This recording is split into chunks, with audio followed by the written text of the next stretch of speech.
Hey y'all, and welcome back to All in the Jeans. Thank you so much for joining me in this space, this new space that I'm trying to create. I've been wanting to share some things that have been on my heart about motherhood, about parenting, about being a wife, just things about life. And I've been trying to find a space to do that that feels authentic and doesn't make me feel like, I don't know, uncomfortable.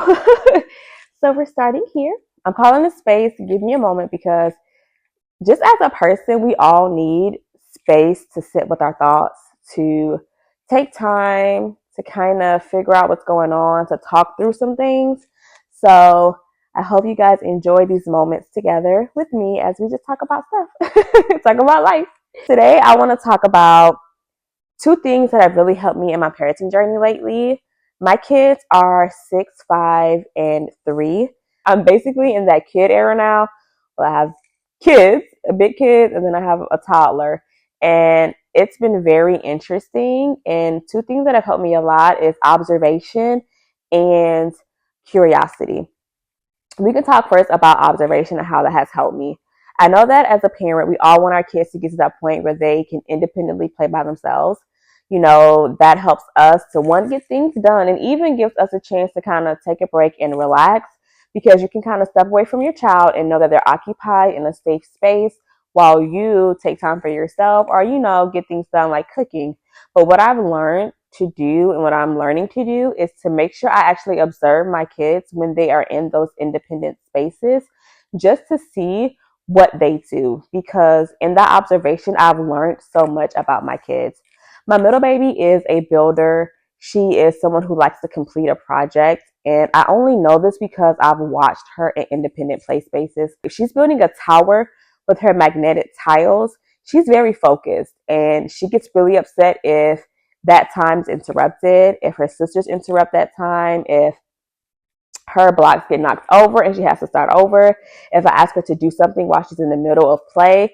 Like, I've learned that it's not her refusing to listen, it's just in her mind, something isn't complete unless she can finish it. Of course, down the road, we will talk about pausing and being able to come back to things. But right now, for me as a parent, I understand that when it's time to transition from one activity to the next, let's say I need to get out of the house, it's my responsibility to get us out of the house on time, you know? So that's not really their responsibility, but it is their responsibility when I let them know, like, hey, you have 2 more minutes to finish up this activity, and then we need to transition, for them to try to listen to that.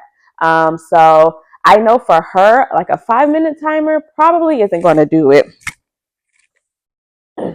She's going to need more than that to be able to transition from one activity to the next. So I give her that time. And then I know that when it comes to me saying, hey, baby, we are done with this, let's move on, she'll most likely cooperate, because she either works faster to finish whatever she's doing, or she just understands that she has to stop right now. And it works for us. My oldest child, she's a talker. She has to process out loud.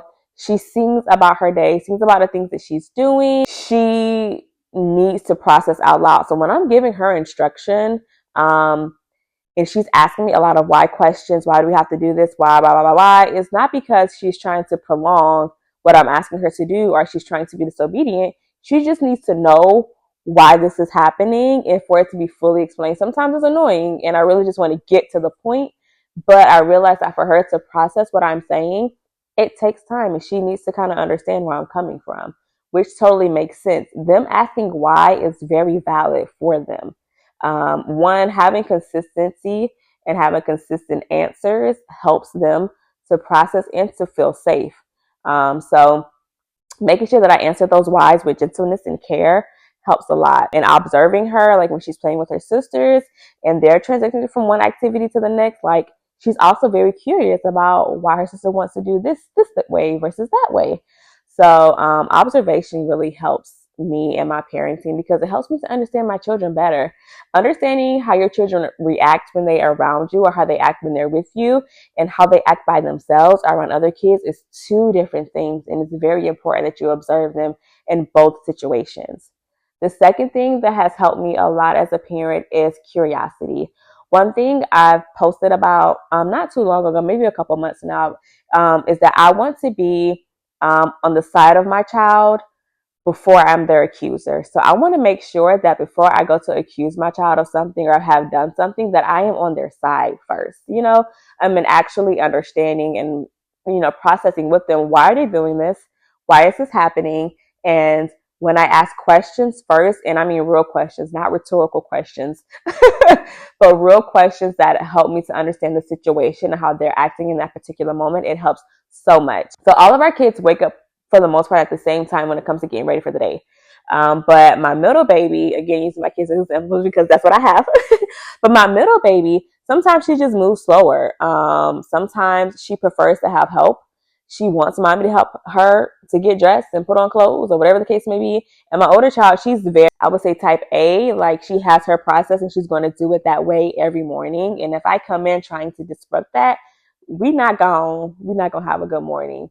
So when I wake my kids up and then I leave the room, I've told them to go ahead and get dressed, and I come back in the room and I see my middle child crawling across the floor, a rhetorical question would be like, what are you doing? Clearly, I see that you're crawling on the floor. But a better way to get curious with her is like, hey, baby, why are we crawling on the floor? And a lot of the times the response is, mommy, I don't know what I want to wear. Mommy, I want you to get me dressed. And although it stops me from moving and doing other things that I could be doing while she's dressing herself, her wanting my help is totally okay, So getting curious and asking her why she's crawling on the floor versus just saying like getting upset at the fact that she is crawling on the floor, it moves the morning along a lot quicker and no one gets in a bad mood. So I quickly help her get dressed. This is going to take me like a minute. Pull out her clothes and then we move on to the next thing. Sometimes I have to kind of walk with her like, hey, let's sit down and put our shoes on and make sure she's in the process of doing that before moving to the next thing. And it helps a lot.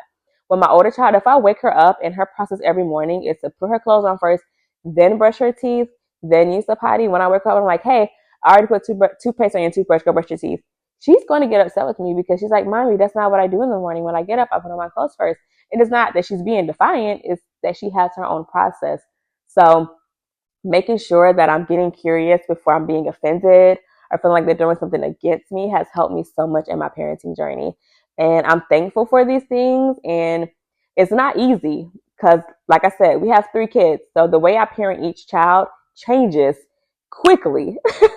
So I could be talking to my older child and then I remember that my toddler needs help doing everything. And I'm like, why can't you just do this? And I'm like, because you're 3. That's why you can't. Having to transition from child to child when it comes to my parenting style is very challenging, and I have to remember each developmental stage that they're at, and it's a lot. It's a lot. I'm not going to tell anybody that it's easy, but it is made easier when you feel offended less and you get curious about your child and you observe them and watch the things that they're doing. That's so good. I'm trying to do this whole using natural light thing, but I am recording a little later in the day, so excuse the transition of the lighting here. But thank you guys for sitting with me in this space. I hope this has been helpful for you. Share some parenting tips down below that could help another parent. Like I said, I'm in this whole kid era now. I'm learning a lot, understanding a lot, and I'm trying to do the best that I can. Thank you guys so much for joining me for this video, and I will see you in the next moment that we have together. Bye.